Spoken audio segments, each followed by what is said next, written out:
queria começar lendo o texto do Evangelho de João, capítulo 12, versículo 1 a 8.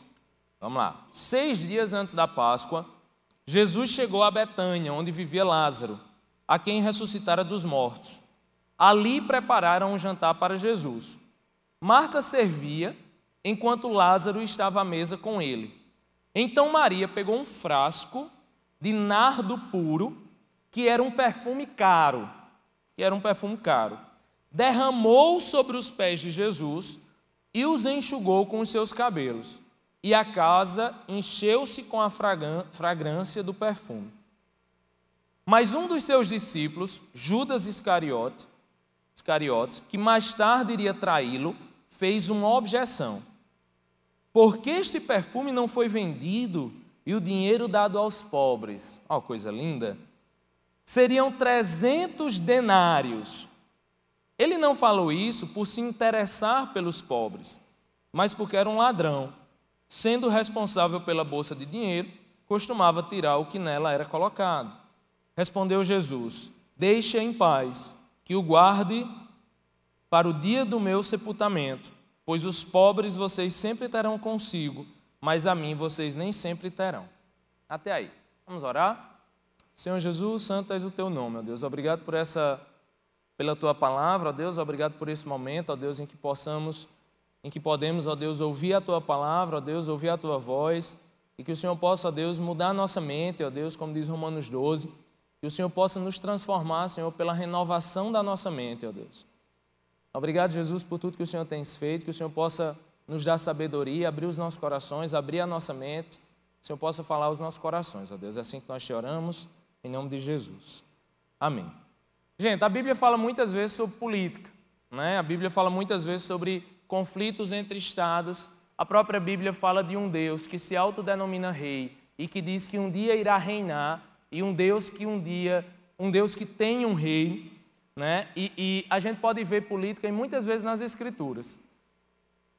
Agora, o que a gente vai falar hoje é sobre uma forma de exercer política, que é o socialismo. E o socialismo tem uma forma o marxismo tem uma forma muito característica de exercer o seu domínio sobre a sociedade.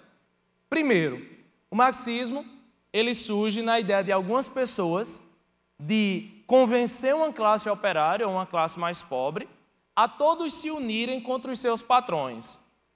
Depois que eu consigo convencer a massa, né, a se unir, eu destituo os patrões desse cargo.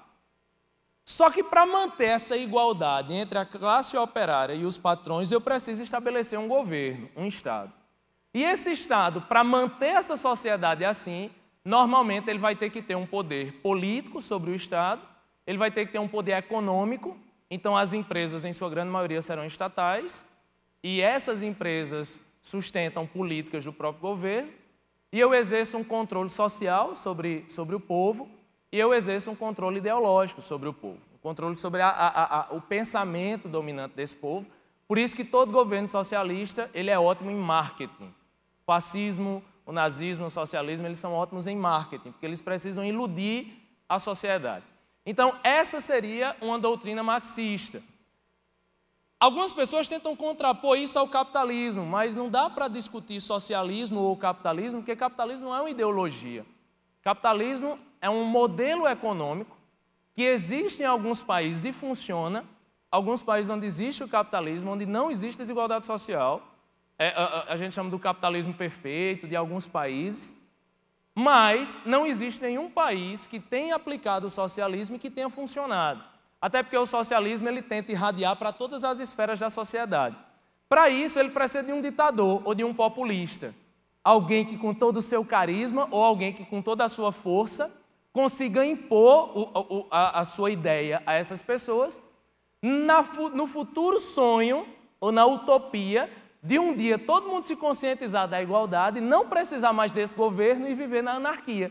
Então, o destino do marxismo é chegar na anarquia, né? É chegar no dia que não precisaremos mais de autoridades. Na verdade, todo marxista tem um grande problema com a autoridade, né? Ele não sabe ouvir um não. Ele não sabe bem ouvir um não, e ele vai falar muita coisa em relação a isso, né? Só que Olavo de Carvalho ele diz que o socialismo ele matou mais de 100 milhões de pessoas no mundo. Gente, se você somar a peste negra da Idade Média, se você somar todas as mortes da Segunda Guerra Mundial e da Primeira Guerra Mundial, e se você somar todas as mortes de catástrofes nos últimos 4 séculos, não se compara com a quantidade de pessoas que o socialismo matou. Então, na verdade, quando a gente fica ali indignado com o que Hitler fez, que foi extremamente errado, o nazista fez com os judeus e matou aquela quantidade de pessoas, Lenin e Stalin matou muito mais. Mataram muito mais. Então, quem mais mata socialista é socialista. Né? É uma coisa bem interessante. São pessoas muito amigas, muito carinhosas. E Olavo de Carvalho ele diz, o socialismo matou mais de 100 milhões de dissidentes e espalhou o terror, a miséria e a fome por 1/4 da superfície da Terra. Todos os terremotos, furacões, epidemias, tiranias e guerras dos últimos 4 séculos, somados, não produziram resultados tão devastadores. Isto é um fato puro e simples ao alcance de qualquer pessoa capaz de consultar o livro negro do comunismo. Como, porém, o que determina as nossas crenças não são os fatos, e sim as interpretações, resta sempre ao socialista devoto o subterfúgio de explicar essa formidável sucessão de calamidades como o efeito de acasos fortuitos sem relação com a essência da doutrina socialista, a qual assim conservaria imune a toda a miséria das suas realizações, a beleza e a dignidade de um ideal superior. Então, todo socialista ele diz assim, você diz, não, mas a Rússia matou tantas pessoas. Ele diz, não, mas lá eles não souberam fazer direito. Não, mas Cuba faz assim. Não, mas é porque lá eles também não estão sabendo fazer direito. E quem sabe fazer direito? Eu vou saber aplicar direito. Não, ele nunca... Não, mas o socialismo nunca funcionou em canto nenhum. Em todo canto que funcionou, criou um Estado totalitário, de um governo populista, ou totalitário somente, né? Com uma disparidade econômica muito maior. Aí ele faz, não, mas é porque não souberam fazer direito. Eu vou saber fazer direito. Né? Então, a grande esperança. Então, a gente pode aprender muito com os socialistas, porque são pessoas de muita fé. Né? Eles nunca viram, mas creem. Creem que um dia vai acontecer. Então, isso é de se aprender. Então, vamos aprender um pouco sobre socialismo com os grandes nomes do socialismo. Lenin, ele disse, precisamos odiar. O ódio é a base do comunismo. As crianças devem ser ensinadas a odiar seus pais se eles não são comunistas. E Lenin ainda disse, somos sim favoráveis ao terror organizado. Terror organizado. Isto deve ser admitido francamente. Mao Tse-tung disse, o comunismo não é amor, é o martelo com que esmagamos nossos amigos. Che Guevara disse, o ódio intransigente ao inimigo é o que impulsiona o revolucionário para além das limitações naturais do ser humano e o converte em uma efetiva, seletiva e fria máquina de matar. Nossos soldados têm que ser assim. E Che Guevara também disse, até agora os camponeses não foram mobilizados, mas através do terrorismo e da intimidação, nós os conquistaremos. Então, esse é o pensamento de alguns dos principais socialistas. Se você for perguntar a um socialista se ele acredita nisso, ele diz, não, ele errou um pouquinho, eu acredito em outro socialismo, porque o socialista ele é um peixe molhado. Né? Quando você acha que pegou, ele dá uma escorregada. Entendeu? Ele faz, não, mas não é bem assim. Não, mas você não está entendendo. Né? E a gente vai ver um pouquinho como é que funciona isso. Então, essa seria a ideia do socialismo. Gente, uma ideia de uma forma bem simplista, admito. O texto que a gente leu do Evangelho de João diz que Jesus estava na casa de Lázaro, Lázaro a quem ele havia ressuscitado, e suas 2 irmãs. Como sempre, Marta está fazendo as coisas, lavando a louça, não sei o quê. Chega Maria quebra um perfume muito caro. Esse perfume, gente, ele custava 300 denários. 1 denário é o salário de um dia de um trabalhador. Então, ali tinha o salário de um trabalhador de 1 ano. Então, um salário mínimo aí é R$700, e em 1 ano isso daria 8, 9 mil reais, 9.400, 8.400. É como se essa mulher pegasse um perfume de 8.400 reais e derramasse, lavasse os pés de Jesus e enxugasse com seus cabelos. Judas, menino bom, menino legal, né? Menino de boa, né? Cara direito, era um dos discípulos, e ele faz, Jesus, essa mulher podia pegar esse dinheiro, a gente podia vender e dar aos pobres. Olha que coisa linda! Judas, você é um fofo. Né? Só que depois a gente entende que Judas, na verdade, aquilo era só um pretexto, porque ele queria, na verdade, ficar com esse dinheiro com a desculpa de dar aos pobres. Então eu consigo ver aqui 3 coisas que lembram muito o socialismo. A primeira coisa, e aí a gente vai falar sobre essas 3 coisas, tá? A primeira coisa está lá no versículo 4.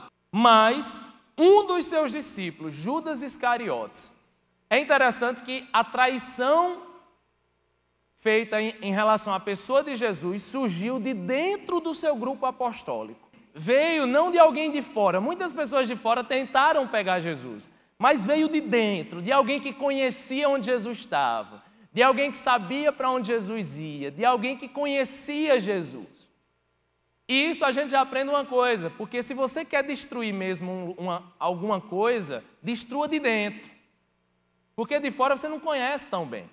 Então, o que o marxismo fez, e por isso que se diz que o marxismo é muito maior do que Marx, ele pensou em um socialismo ali em relação à classe operária e aplicou isso no fim da Primeira Guerra Mundial na Rússia. Só que o que é que aconteceu? Quando chegou a Segunda Guerra Mundial, esses trabalhadores livres pegaram em armas e foram defender o povo. Aí entrou um grande colapso, talvez o primeiro grande colapso do marxismo, porque esse povo é livre e quer lutar em razão da sua nação, quer lutar para defender seu povo. Aí veio um cara chamado Gramsci, e Gramsci ele disse o seguinte: não adianta ter um governo socialista, a gente precisa tocar na cabeça das pessoas. Não adianta pegar armas e dominar o país e dizer agora é socialista. A gente tem que fazer uma revolução calada, silenciosa.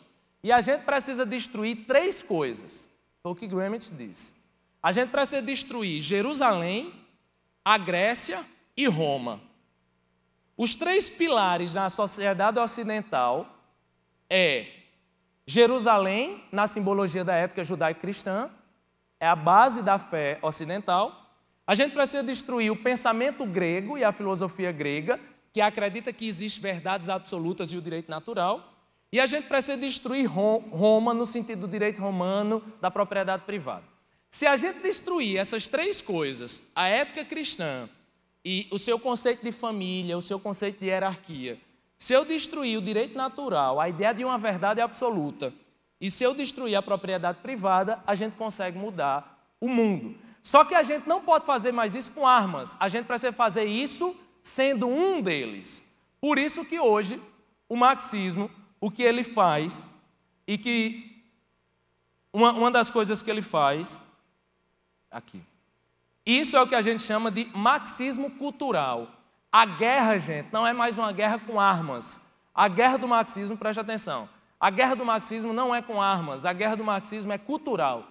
Ele quer colocar na nossa cabeça, dentro da universidade, dentro da escola, sabe, nas instituições políticas, o pensamento marxista. Ele quer mudar o seu jeito de pensar as coisas. Por isso que a nossa guerra é cultural, a nossa guerra é por uma coisa que a gente nem vê.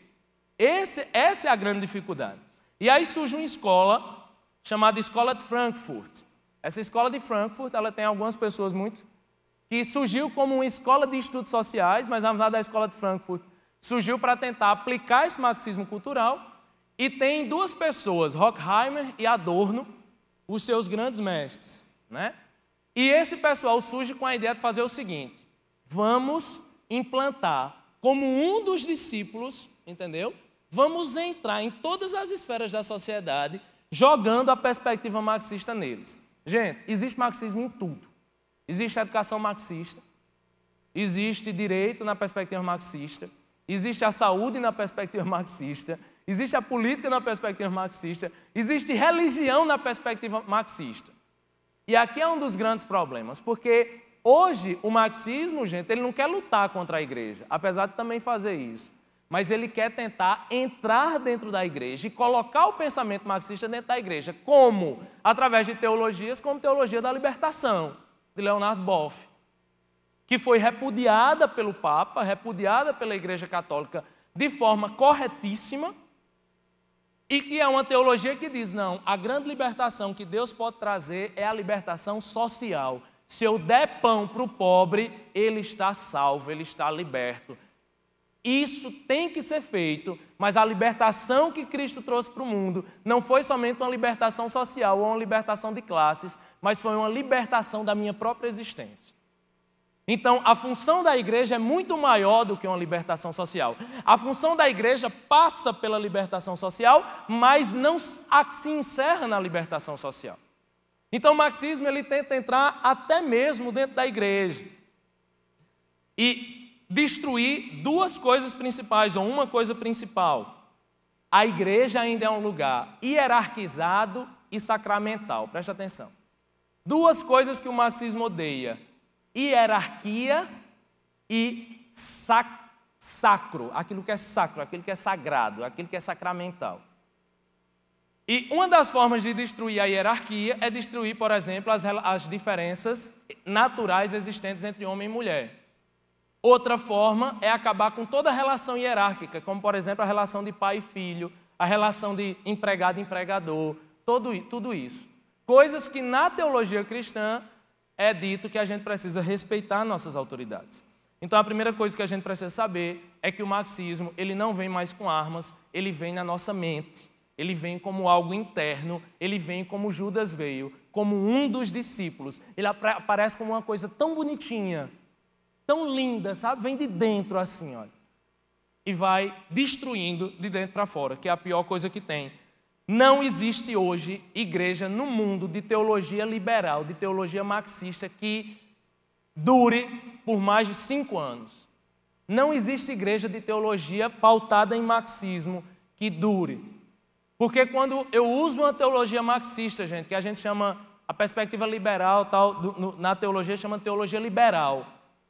É a teologia que diz assim, não, a Bíblia não é tão verdadeira assim não é bem a palavra de Deus, verdade não existe, não sei o quê.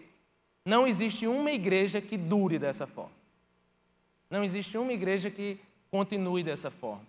Essa teologia da libertação vem para destruir a igreja. O texto ele diz que Judas era um dos seus discípulos e que mais tarde iria traí-lo. A grande questão do marxismo é não existe verdade absoluta. O que é verdade? O que é a verdade? Mas o que é isso? Não existe. É sempre alguém que vai trair suas próprias ideias, porque o marxismo é o seguinte, não tem Maquiavel com a ideia do príncipe, no marxismo o príncipe é o partido político.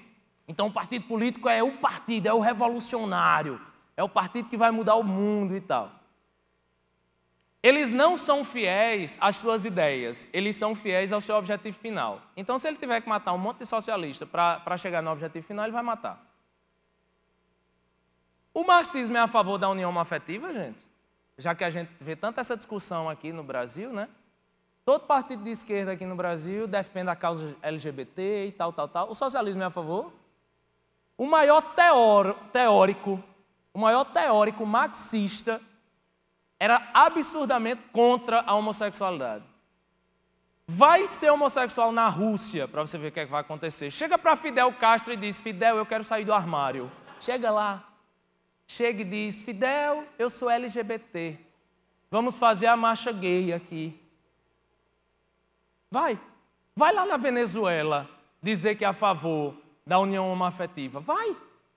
Aí você vai dizer, Tiago, como é que em um país se diz socialista e defende a causa marxista e luta e é a favor da união homoafetiva, e em outro país com o mesmo pensamento, onde o nosso governo paquera com Cuba, paquera com Venezuela, paquera com tudo isso. Como é que em um governo se tem uma pauta, uma agenda tão clara a favor de uma causa e em outro governo, também na mesma ideologia, tem uma causa contrária? Porque o marxismo está nem aí para o homossexual. E se você ver a história, você vai ver. Está nem aí para o homossexual. Porque o que importa é o marketing. O que importa é se eu vou conseguir meu objetivo. Na Rússia, o cara tem que ser homem para pegar em arma e lutar contra os vizinhos ali, tudinho. Então, direito de homossexual não vai garantir meu socialismo, não. Agora, no Brasil, vai. Porque no Brasil, através dessa defesa bonita dos direitos dos homossexuais, eu consigo abraçar algumas pessoas que têm muita voz, que têm respaldo na universidade. Então, não, no Brasil a gente defende essa causa. Na Rússia, não. Na Rússia não precisa. Na Rússia a gente defende outra. Porque o que importa é o objetivo. Ou seja, marxismo nenhum se interessa por homossexual, se interessa por nada disso, mano. Porque ele não tem verdade. Não existe verdade no marxismo. Existe meu objetivo final, chegar na anarquia. Esse é o meu objetivo final. Se vai ser mais fácil chegar na anarquia defendendo direito homossexual, eu defendo. Se for mais fácil lutando contra, eu luto. Se for mais fácil matando, eu mato. O que importa é que meu partido chegue lá no fim. É muito difícil essa coisa de Gramsci, ele vai dizer, não existe o bem e o mal, existe somente aquilo que ajuda o homem a conseguir alcançar a revolução. Sabe qual é o grande problema, gente? Nós cristãos acreditamos sim em uma verdade. A frase que eu mais odeio dentro de igreja é: Tiago, isso é relativo. Isso é relativo. Muita coisa relativa. Muita coisa relativa. Meu Deus, quanta coisa relativa. Mas a gente acredita em um mínimo moral absoluto, que é verdade aqui, que é verdade na China, que é verdade na Coreia do Norte, é verdade na Coreia do Sul, é verdade ontem, é verdade hoje, é verdade amanhã. E é difícil viver em um mundo onde não existe verdade. E quando você discute ou defende sua verdade, você é chamado de fundamentalista. Porque é muito difícil ser fundamentalista em um lugar onde eu não preciso acreditar em nada. Eu só preciso acreditar no que eu quero. É muito fácil, gente. É muito fácil ser marxista. É fácil demais. Tu é a favor de quê? De tudo e de nada. Né? Mas você é a favor de... sou. Mas isso é verdade? O que é a verdade? É muito fácil, gente. Qualquer um paga de intelectual desse jeito. Qualquer um paga de intelectual. Difícil é entender que existe a verdade. Preste atenção, não foi a igreja que criou a verdade. É a verdade que mantém a igreja. Se a igreja foge da verdade, a verdade não muda a igreja. Nós vivemos a partir de uma verdade, não se pode mudar a verdade. Nós não criamos uma verdade, nós vivemos pela verdade. Existe sim verdades absolutas, existe sim uma verdade real, existe sim um direito natural, existe sim uma moral única e absoluta dada por Deus, porque fomos feitos à imagem e semelhança de Deus. Isso é ser fundamentalista, então eu sou, mas eu pelo menos sou coerente. Eu sou coerente, meu amigo. Eu acredito numa coisa aqui hoje, acredito amanhã, acredito lá na Baixa da Égua, Taboca, onde o vento faz a curva, onde for, o diabo a quatro. Sou coerente. Eu quero entender a coerência de acreditar em tudo e nada ao mesmo tempo. Isso é ser idiota, imbecil. A gente precisa entender que o marxismo ele vem como ideias, e a gente acha ideias bonitinhas, né? Presta atenção, você vai ver agora pior do que Levi Fidelix, aquele cabo lá, o manso. A gente gosta de achar bonitinho ideias, né? Mas essa ideia é tão bonitinha, ou coisa linda, ou coisa bonita, nunca tinha pensado nisso. Se você nunca tinha pensado nisso, isso é algo novo, só pode ser ruim. Primeiro, eu não sei como você pega uma verdade que se mantém há milhares de anos e troca por uma mentira parecendo verdade que criaram ontem. Mas beleza. Deixa eu dizer uma coisa. Satanás não está aí com 2 chifres, com um rabo, com um tridente espetando teu traseiro, não. Satanás, gente, a especialidade de Satanás é a mentira. A Bíblia diz que Satanás é o pai da mentira. Satanás ataca a partir da mentira. A mentira se concretiza através de ideias. Ideias mudam pessoas. Pessoas criam comportamentos. Comportamentos viram hábitos. Hábitos viram ideologia. Ideologia muda mundo. Satanás muda e toca na igreja e nas pessoas através das ideias. Nós defendemos o homossexual aqui, lá em qualquer lugar. Homossexual foi feito à imagem e semelhança de Deus, é um homem que pode aceitar Jesus, vai para o céu. Eu amo o homossexual, mas nunca vou aceitar a ideia do pecado da homossexualidade. Nunca! E não venha um governo marxista, totalitário, impor uma verdade sobre a minha convicção. Porque isso é ferir uma liberdade religiosa. Eu acredito assim antes de você pensar qualquer coisa. A gente vive hoje, gente, uma ditadura. Porque marxista não debate, marxista denuncia. Porque para você debater, você tem que ter pelo menos o pensamento de que a outra pessoa pode ter uma verdade. Marxista não debate, marxista denuncia, porque quem tem a verdade é ele. Quero fazer uma denúncia aqui. Ah, pro diabo, infeliz. No marxismo, não existe verdade, existe marketing. Na Rússia, para entrar no poder, o marketing foi classe operária. Tinha muito operário, como é que eu vou entrar aqui? Vamos tocar nas classes operárias. O nazismo precisava de um marketing, não é classe operária, mas a Alemanha tinha acabado de perder a Primeira Guerra Mundial. Vamos tocar aqui no espírito patriótico do alemão. Criou-se uma ideologia ariana, tal. O marketing foi outro. O fascismo, outro marketing. A Venezuela, outro marketing. O Brasil, não vou nem falar. Vamos continuar. No versículo 4, ele diz, um dos seus discípulos, ou seja, o marxismo ele vem de dentro, marxismo cultural, que mais tarde iria traí-lo. Marxista faz isso bem, porque marxista não tem verdade, então ele trai você a todo tempo, o que importa é atingir a verdade. Fez uma objeção. Pronto, esse aqui é o melhor. Objeção. Objeção. A objeção. Aquela escola de Frankfurt, de Adorno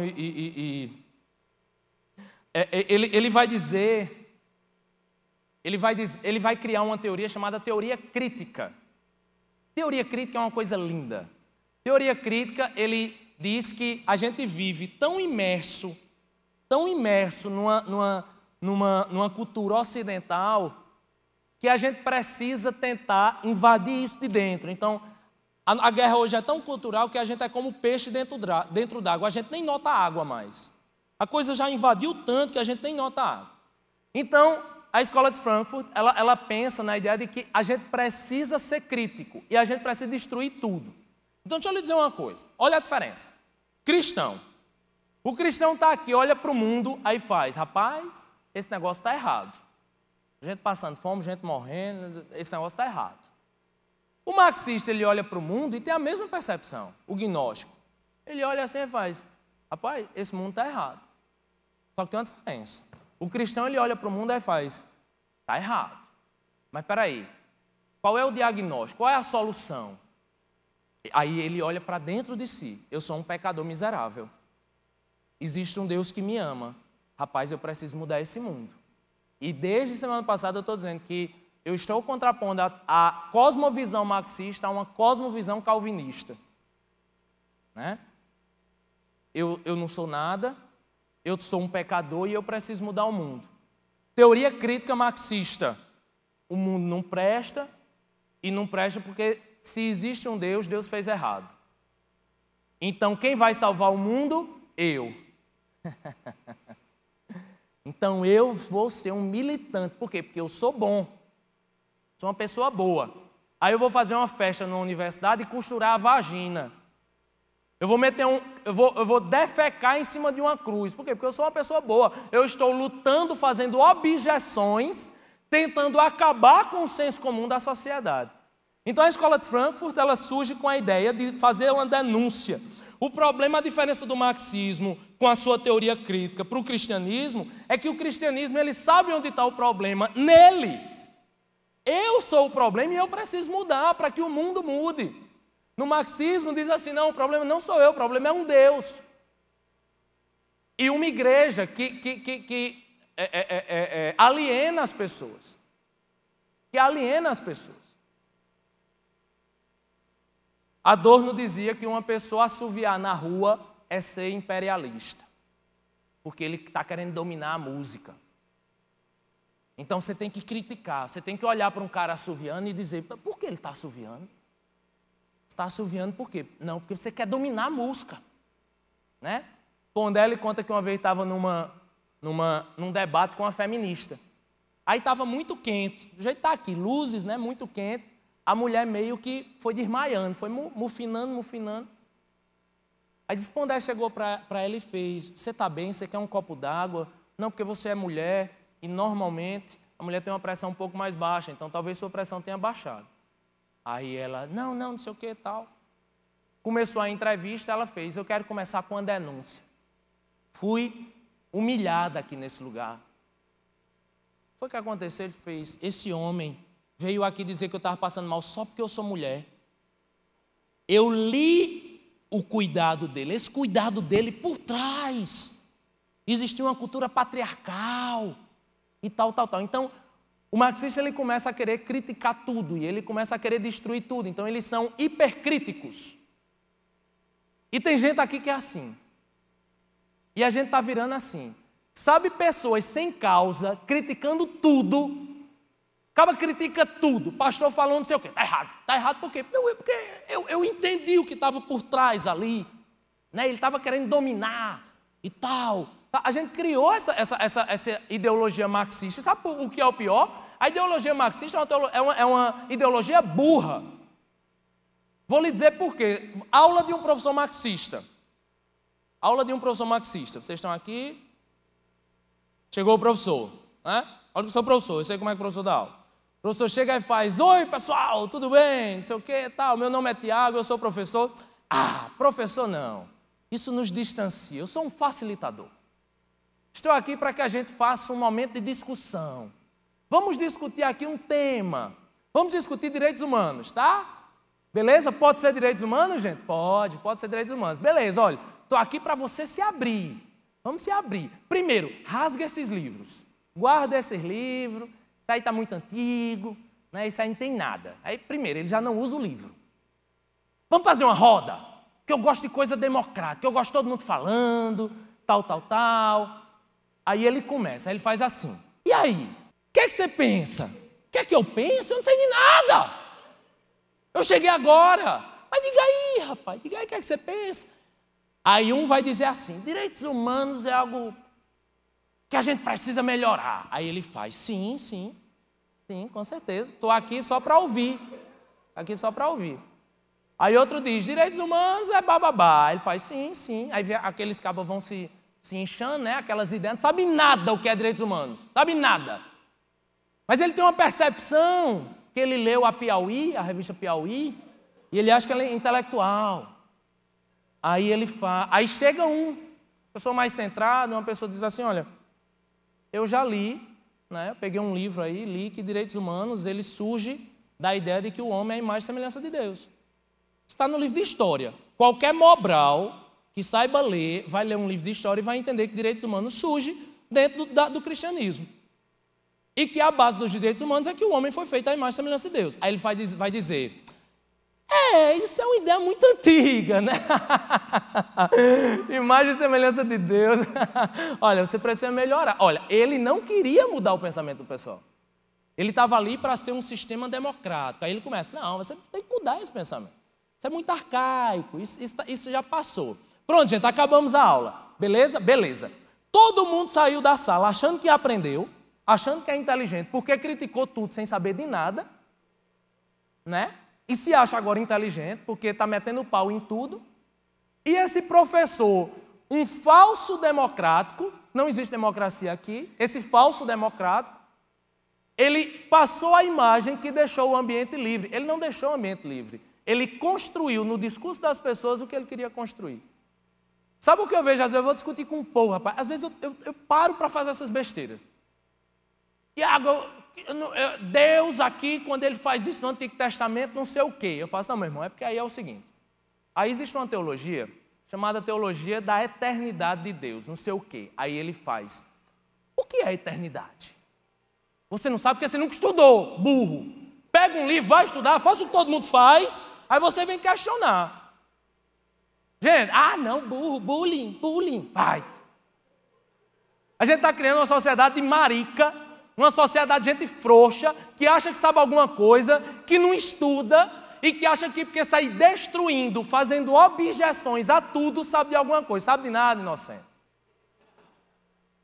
Sabe de nada. Vai estudar, vai pegar um livro, vai estudar primeiro. Mas eu penso e eu estou nem aí para o que tu pensa. Tem 2000 anos de teologia, tu vai pensar o quê, abigobal?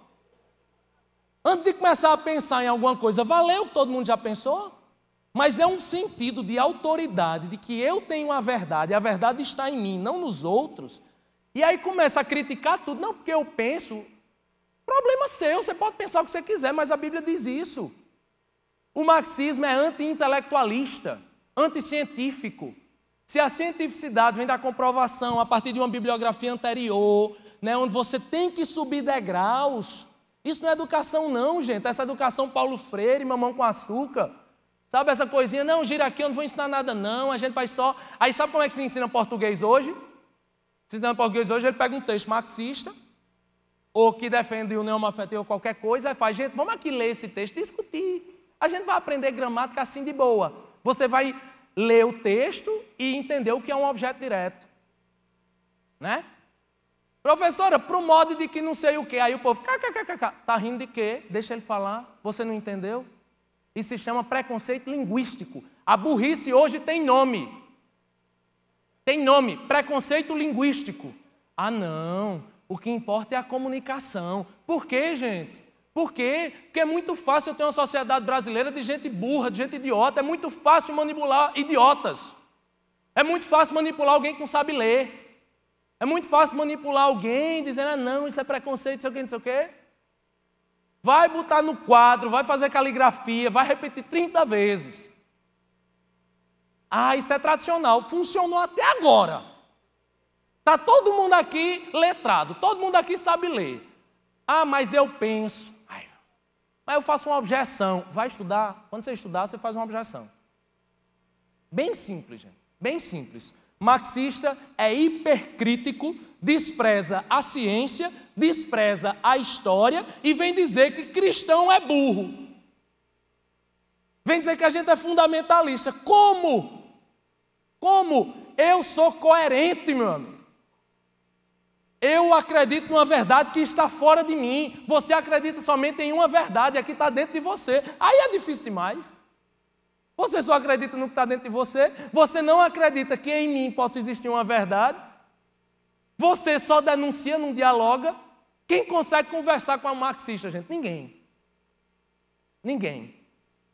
Ninguém. Porque você se distraiu um pouquinho, ele escapuliu. Como? Porque ele fez assim, mas o que é isso? Vai estudar? Aí você vai saber o que é.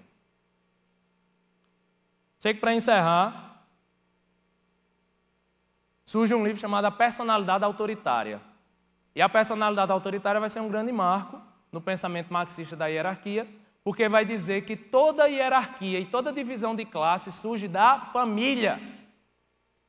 A autoridade que pai exerce sobre filho sustenta um pensamento autoritário que faz com que esse filho um dia seja um patrão ríspido. E o que é que esse livro propõe? Destrói-se a família, destrói-se o modelo hierárquico de pai e filho. O que é que esse modelo quer? Esse modelo quer lei da palmada. Esse modelo quer que uma criança coloque o dedo na cara do pai e diga, você não pode fazer isso comigo. Eu não estou falando, gente, de espancar. Porque isso o direito já trazia, já tem uns 100 anos que já tem direito para isso. Eu estou falando em uma lei, presta atenção, que no Estatuto da Criança diz assim, é proibido ao pai, mesmo que com viés pedagógicos, é o que diz a lei, mesmo que com viés pedagógicos, possa tocar em seu filho. Agora, se você perguntar para 90% da população brasileira, 90% da população brasileira é contra. Só que essa ideologia ela é colocada de cima para baixo. E a gente precisa engolir uma lei que já está lá no Estatuto da Criança e do Adolescente, que tira totalmente a autoridade de um pai sobre um filho. E a gente apoia um negócio desse e a gente fica calado diante de um negócio desse. E aí vem o pior, Eros e Civilização de Marcuse, década de 50.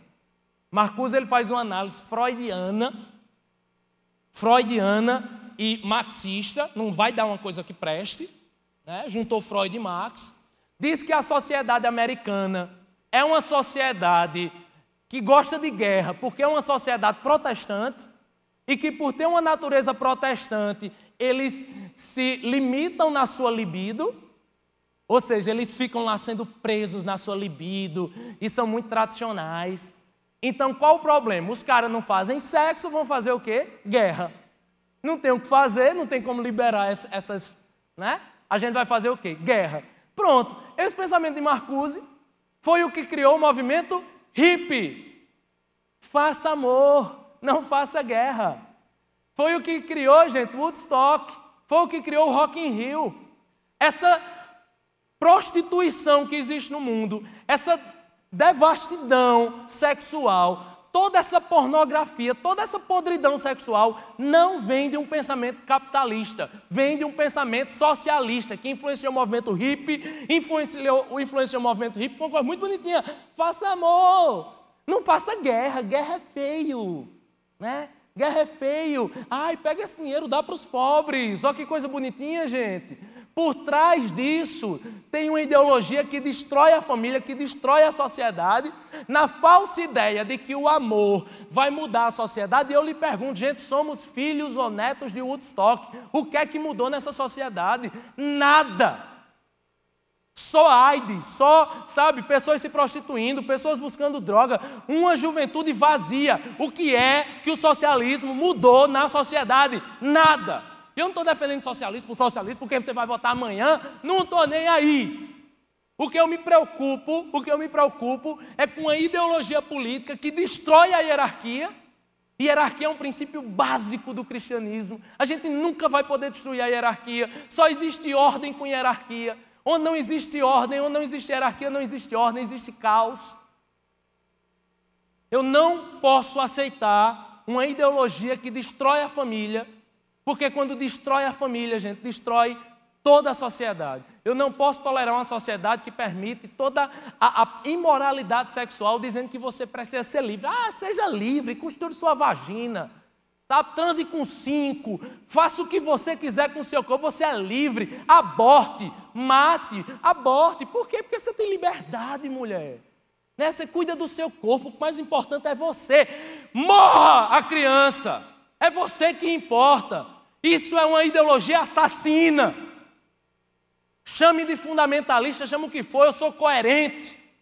O Estatuto da Criança diz: você não quer abortar não, então tenha um menino e doe, porque ele vai ser adotado. Pronto! O egoísmo é tão grande que não me permite nem ter essa criança. E eu tenho políticas a favor de abortar, a favor de matar essa criança, a favor de legalizar isso.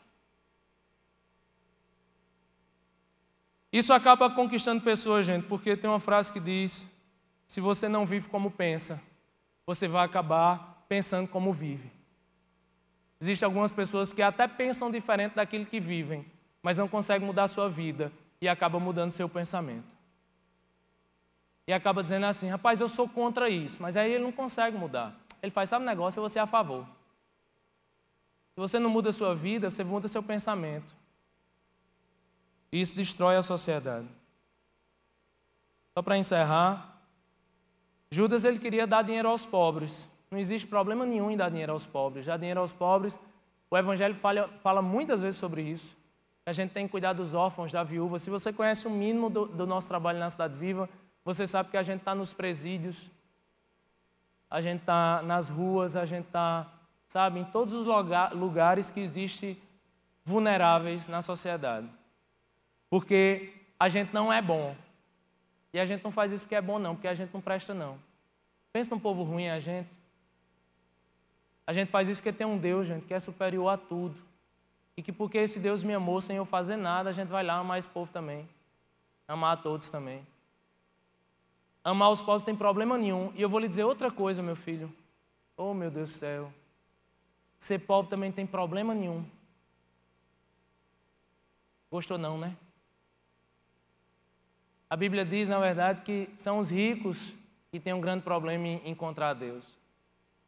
A Bíblia diz que Jesus ele se fez pobre, o mais pobre que você pensar, Jesus se fez. Problema nenhum. Problema nenhum em ser empregado, ter meu salário mínimo, mas ter uma vida digna. Ser submisso ao meu empregador. Trabalhar com medo do meu salário, do meu suor. Não tem problema nenhum nisso, gente. Estou dizendo para ninguém ser humilhado, ninguém ser maltratado. Mas eu estou dizendo que ninguém merece ser um semi-escravo, um médico que vem para cá receber 3 mil reais e o governo recebe 7 mil. Isso é um semi-escravo. O que eu estou falando é de você ter o seu salário digno, você receber o seu salário. Isso não tem problema nenhum. Problema nenhum. Problema nenhum. No final, essa mulher ela estava prevendo, ela estava fazendo um ato simbólico. Jesus, alguns dias depois, iria morrer e ele seria lavado por esse perfume. Jesus seria lavado no seu sepultamento. Aquela mulher, ela estava meio que fazendo um símbolo de algo que iria acontecer, porque os corpos, eles eram lavados com esses perfumes. Então Jesus está dizendo, sabe o que é que Jesus disse para ela? Meus irmãos, eu só estou aqui por um tempo. Deixa essa mulher fazer isso. Os pobres estarão aqui sempre. Sabe o que é que eu entendo? Eu entendo que a gente nunca vai poder desprezar os pobres. Mas Deus é mais importante do que os pobres. Deus é mais importante do que qualquer divisão social. Se você viu os vídeos de alguns cristãos morrendo em outros lugares no mundo, são pessoas escravizadas, pessoas assassinadas, empaladas com cruzes. Pessoas mortas pelo Evangelho. E essas pessoas estão morrendo felizes porque estão vivendo eternamente com o Senhor. O mais importante na nossa vida, gente, é Deus. A gente sempre vai amar os pobres, mas não como uma desculpa, e sim como uma forma de também honrar o nosso Deus. Talvez quebrar aquele perfume foi um ato de devoção caro, mas aquele ato simbolizava pura gratidão a Deus. O que a gente precisa é agradecer a Deus por tudo que Ele é, pela morte em sua cruz. A morte de Jesus na cruz é a verdade absoluta pela qual nós vivemos. E por termos essa verdade que é imutável, a gente busca amar os outros. Sem precisar matar ninguém, sem precisar destruir ninguém, sem precisar destruir a vida de ninguém. Amém, gente? Eu sei que é uma discussão muito simplista. Esse vídeo vai para a internet e provavelmente muitas críticas existirão, mas logicamente que não dá para falar tudo em uma mensagem de 1 hora. Mas que isso seja pelo menos o início de uma discussão, né? Talvez você não tenha concordado com tudo que eu falei, mas que você tenha a inteligência de estudar, né? A inteligência de ir atrás de descobrir a verdade. Talvez eu não esteja dizendo isso para vocês, eu estou dizendo para alguém que talvez vai ouvir depois. Tem a inteligência de saber entender e estudar para depois criticar.